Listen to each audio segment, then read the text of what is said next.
They're blasting Budweiser into outer space in the name of science. Phil Lindeman with Krystal, 93 News. First, a 23-year-old snowboarder died at Monarch Ski Area this weekend after hitting a tree. Ohio native Colin J. Zach was found unresponsive on Saturday morning on the expert run Mirage. He was wearing a helmet. It's the first inbound ski death in Colorado this season. More than 700 runners donned the red this Saturday for the annual Running of the Santas in downtown Breckenridge, and in the thick of it was Rob Karp from Highlands Ranch. After 3 years of running with the Santas, he has just one piece of advice. When you hit the finish line, please keep moving, otherwise you're just a target.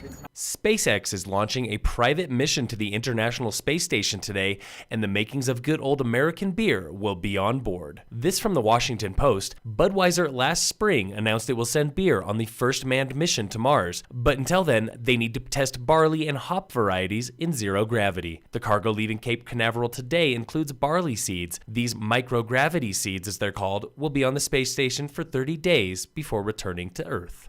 Yeti hunting is a real pastime in the Himalayas of Nepal, but scientists are now convinced you shouldn't be paying 5,000 rupees for a Yeti hunting permit. That's about $50 to chase what they have proven are bear bones. The Washington Post reports that scientists recently analyzed 9 samples supposedly taken from Yetis and found that hair and bones belonged to black or brown bears. The scientists also debunked a tooth at the Reinhold Messner Mountain Museum that belongs to a dog. Now, that doesn't mean that Himalayan black bears or brown bears are common. The brown bears are listed as critically endangered.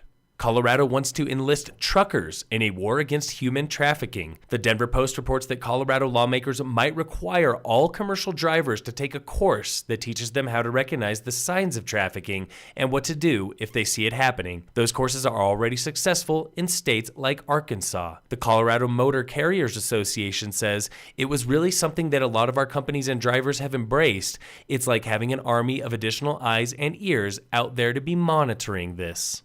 In ski racing news, Mikaela Shiffin is now the top-ranked downhiller in the world. The 22-year-old Eaglevale native took first and third in 2 downhills this past weekend at Lake Louise in Canada. It's the tech specialist's first ever career wins in downhill. Here's how she did it after getting stalled for 45 minutes in a power outage on a chairlift. Barring any luck or unlucky circumstances, I want to try to be even more aggressive, more aerodynamic, find even a tighter line in some sections. Shiffin also took 5th in Sunday's Super G. Lindsey Vonn crashed on her second run Friday to miss the podium. She was in the lead by 0.05 of a second in the downhill. Birds of Prey in Beaver Creek also went down this weekend, and the American men had no luck. Vincent Krickmayer of Austria won his first World Cup title at Friday's Super G, while Norway's Axel Lund Svindal won the downhill on Saturday, and Austrian Marcel Hirscher won the giant slalom on Sunday. He finished almost a full second ahead of second place. U.S. men did not place better than 21st in speed events,